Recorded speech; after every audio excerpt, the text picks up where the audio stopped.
Hi hello నమస్తే, నేను Krishnanjaneyulu. Telugu Desam, Janasena, BJP కూటమి ప్రభుత్వం ముగ్గురు కలిసే ఉన్నప్పటికీ తెలుగుదేశం, జనసేన మధ్య వివాదాలు ఒకటొకటిగా పెరుగుతూ వస్తున్నాయి.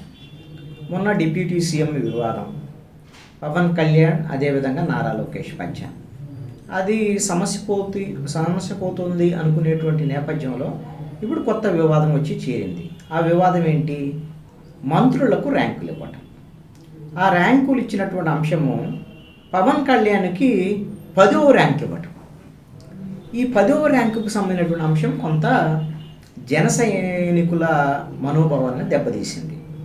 కావాలనే పవన్ కళ్యాణ్ని డిగ్రేడ్ చేయడం కోసమే ఈ విధమైనటువంటి ర్యాంకుల పేరుతో 10వ ర్యాంక్ ఇచ్చారు అనేటువంటి దాని మీద కొంత జన సైనికులు మనస్తాపానికి గురైనటువంటి పరిస్థితులు ఉన్నాయి. అయితే అసలు ఈ ర్యాంకులు ఇచ్చినటువంటి అంశానికి సంబంధించి జనసేన పవన్ కళ్యాణ్ ఏం మాట్లాడలేదు, వాళ్ళ కీలకమైన నాయకులు కూడా ఎవరు మాట్లాడలేదు. వాస్తవంగా అయితే ఇది కొంత అంతర్గతంగా రెండు పార్టీల మధ్య వివాదం రాజుకుంటున్న నేపథ్యంలో ఈ ర్యాంకులను ప్రకటించింది ముఖ్యమంత్రి చంద్రబాబు నాయుడు.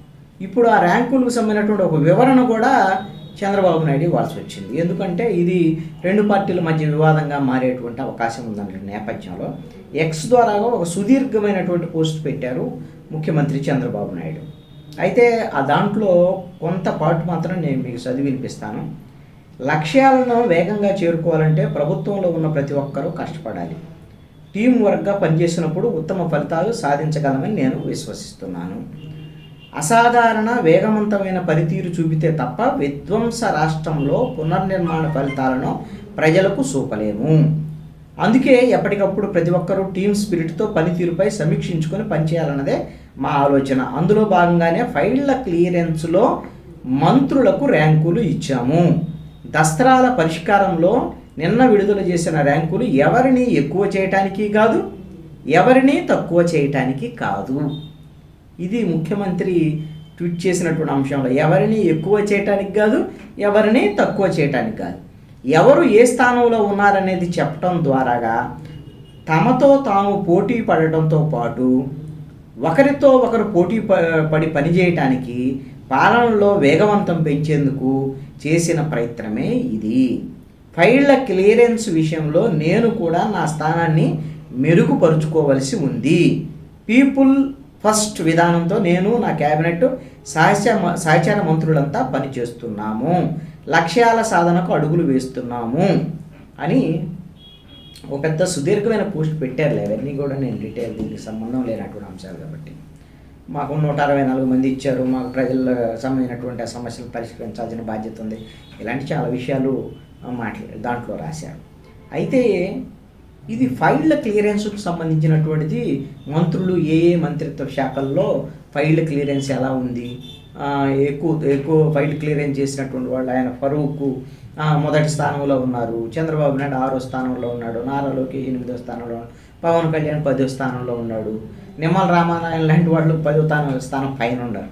ఇక్కడ సపోజు ఇది కేవలము ఫైళ్ల క్లియరెన్స్కు సంబంధించినటువంటి అంశమే. ఈ ఫైళ్ల క్లియరెన్స్లో అనేకమైనటువంటి ఆస్పెక్ట్స్ ఉంటాయి. ఏదో మంత్రి తన దగ్గరకు రాగానే ఫైలు ఆయన ఏకాయికిన ఒక సంతకం చేస్తే ఫైల్ క్లియరెన్స్ అయిపోదు. సపోజ్ నిమ్మల రామానాయుడు ఉన్నాడు అనుకుందాం. ఆంధ్రప్రదేశ్లో భారీ నీటిపారుదల శాఖ మంత్రి, నీటిపారుదల శాఖలకు సంబంధించినటువంటి కొన్ని ప్రతిపాదనలు వచ్చాయి, కొన్ని ఫైళ్ళు వచ్చాయి. ఆయన క్లియరెన్స్ చేయాలంటే రాష్ట్ర ప్రభుత్వం వైపు నుంచి ఏమైనా ఫండ్స్ ఇవ్వగలిగే పరిస్థితి ఉంటుందా? ఇప్పుడున్నటువంటి పరిస్థితుల్లో పోలవరము జాతీయ ప్రాజెక్టు కాబట్టి కేంద్రం నుంచి నిధులు పనులు జరుగుతున్నటువంటి పరిస్థితి ఉంది. అంతే తప్ప మిగతా ఫైళ్లకు సంబంధించినటువంటి విషయంలో ఈ ఆయన ఏం చేయగలుగుతారు? సపోజు మిగతా ప్రాజెక్టుల విషయంలో ఏమి చర్యలు తీసుకునేటువంటి అవకాశాలు తక్కువగా ఉంటుంది, ఫండ్స్ కూడా రిలీజ్ చేసేటువంటి అవకాశాలు తక్కువగా ఉంటాయి. కాబట్టి అవి క్లియరెన్స్ కావు. మరి దాన్ని రామానాయుడు తప్పిదం అనాలా? సపోజ్ ఉదాహరణ కోసం నేను చెప్పాను. అలాగనే పవన్ కళ్యాణ్ దగ్గరికి అనేకమైన ఫైళ్ళు వచ్చి ఉండొచ్చు. ఆ ఫైళ్ళ క్లియరెన్స్ విషయంలో కొన్ని అధికారులతో సంప్రదింపులు జరపాల్సి ఉంటాయి, కొన్ని వాటిని సుదీర్ఘంగా వాటిని పరిశీలించిన తర్వాత లోతుగా దాని వ్యవహారాలు తెలుసుకున్న తర్వాతే సంతకాలు చేసి దాన్ని పరిష్కరించేటువంటి పరిస్థితులు ఉండొచ్చు. అందుకని ఫైల్ క్లియరెన్స్ ఆలస్యం అయిపోతే ఈయన ర్యాంకులు దాని ప్రకారం వేసేది. ఒక మదింపు జరగాలి అని అంటే అసలు మొత్తం మంత్రివర్గమో లేకపోతే 7 నెలల ప్రభుత్వానికి సంబంధించినటువంటి పాలనా తీరో వీటికి సంబంధించినటువంటి విషయంలో వీళ్ళు ప్రజలతో ఎలా మమేకం అవుతున్నారు, మంత్రులు ప్రజా సమస్యల మీద ఎలా రెస్పాండ్ అవుతున్నారు, వీటి సమస్యల పరిష్కారంలో ఏ విధంగా ఉంది, ఆ శాఖ పనితీరు మీద ప్రజల్లో సంతృప్తి స్థాయి ఎలా ఉంది, ఇవన్నిటి మీద ప్రత్యేకమైనటువంటి ఏజెన్సీ ద్వారాగా లేకపోతే ఫోన్లోనో లేకపోతే ఇంకో ద్వారా అనేక రూపాల్లో ప్రజల దగ్గర నుంచి అభిప్రాయాలను సేకరించి అప్పుడు వాళ్ళ యొక్క పనితీరును మదింపు చేస్తే ఒక అవకాశం ఉంటుంది. దాన్ని సైంటిఫిక్గా మనం ఒక అసెస్మెంట్ అనొచ్చు. ఏదో ఫైల్ క్లియరెన్స్కి సంబంధించి దాన్ని రిలీజ్ చేయటం వల్ల డిప్యూటీ సీఎం లాంటి వాళ్ళు 10వ స్థానంలో ఉన్నాడు అని అంటే అది కొంత వాళ్ళ డ్యామేజ్ అయ్యేటువంటి అంశం వాళ్ళ ఇమేజ్కి కూడా. కాబట్టి ఇది కొంత సైంటిఫిక్గా లేదేమో ఈ అసెస్మెంట్ అనేటువంటిది కూడా ఒక చర్చ ఉన్నటువంటి పరిస్థితి. ఏదైనా తెలుగుదేశం జనసేన మధ్య కొత్త వివాదం రాసుకోవటం ఎందుకులే అనేది దాని మీద ముఖ్యమంత్రి వెంటనే రెస్పాండ్ అయినటువంటి పరిస్థితి, దాని మీద ఈ రోజున వివరణ ఇచ్చినటువంటి పరిస్థితి. బహుశా ఈ వివాదం మరి ఇంతటితో సమసిపోయిద్దా, ఇంకా ఏమన్నా కొత్త కొత్త వివాదాలకి ఇవన్నీ కూడా దారితీసేటువంటి పరిస్థితి ఉంటుందా చూడాలి.